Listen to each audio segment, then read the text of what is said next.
Halo pembelajar yang hebat, selamat datang kembali pada video asesmen alternatif.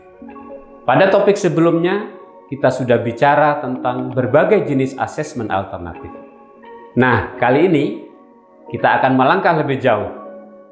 Bagaimana cara merancang asesmen alternatif? Merancang asesmen alternatif itu seperti merancang jembatan. Harus tahu dulu titik awal dan tujuan akhirnya. Titik awal kita adalah capaian pembelajaran atau CPL. Tujuan akhirnya adalah bukti nyata bahwa mahasiswa sudah mencapai kompetensi tersebut. Kalau kita bicara tahapan, ada 7 langkah dalam merancang asesmen alternatif. Mari kita bahas satu persatu langkah-langkah itu dengan contoh nyata. Langkah pertama adalah identifikasi CPL dan indikatornya. Misalnya, pada mata kuliah perencanaan pembelajaran, rumusan CPL-nya adalah mahasiswa mampu merancang perencanaan pembelajaran matematika dan menerapkannya dalam pembelajaran.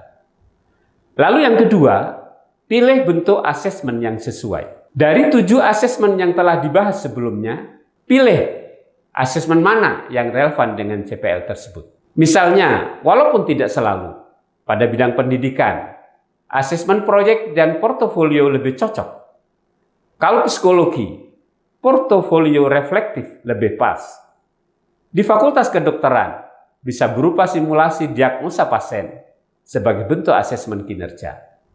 Di program studi teknik mesin, membuat prototipe alat sederhana, dan sejenis lainnya untuk program studi di perguruan tinggi. Setiap bidang keilmuan dan mata kuliah punya pilihan yang unik. Setelah itu, yang ketiga, merancang tugas. Dalam merancang tugas, prinsip sederhana yang dipakai adalah tugas harus kontekstual, autentik, dan menantang. Contoh di informatika misalnya, mahasiswa membuat aplikasi sederhana untuk mengatasi masalah nyata di koperasi desa.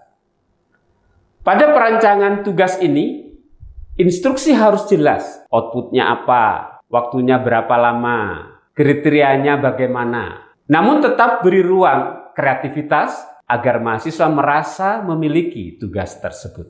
Tahap keempat, mengembangkan rubrik. Rubrik adalah pedoman penilaian yang dijadikan dasar mahasiswa menyelesaikan tugasnya dan menjadi dasar bagi dosen dan mahasiswa dalam melakukan penilaian. Dengan rubrik, mahasiswa tahu sejak awal bagaimana kinerja mereka dinilai. Rubrik adalah kunci objektivitas.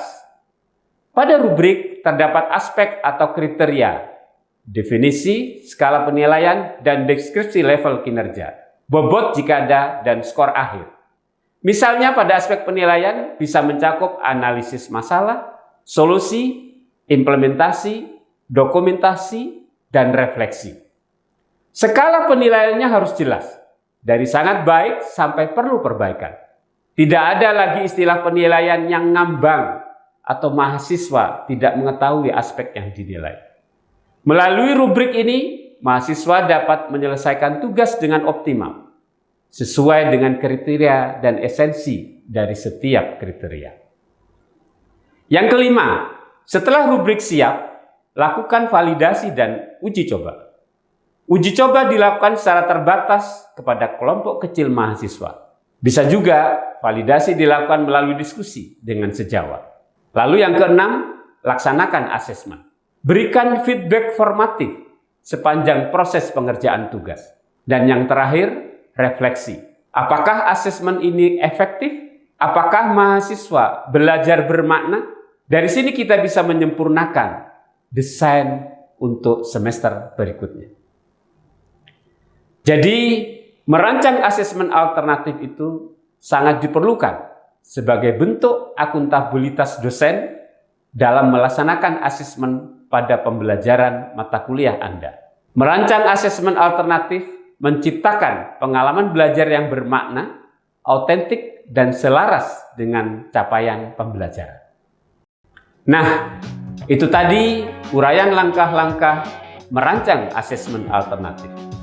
Mari kita mulai merancang asesmen alternatif yang tepat untuk mencapai kompetensi mahasiswa yang sesuai dengan tantangan keterampilan abad 21, yaitu mahasiswa mampu berkomunikasi, berkolaborasi, berpikir kritis, kreatif, dan inovatif. Terima kasih telah menyimak video ini. Sampai jumpa di video berikutnya.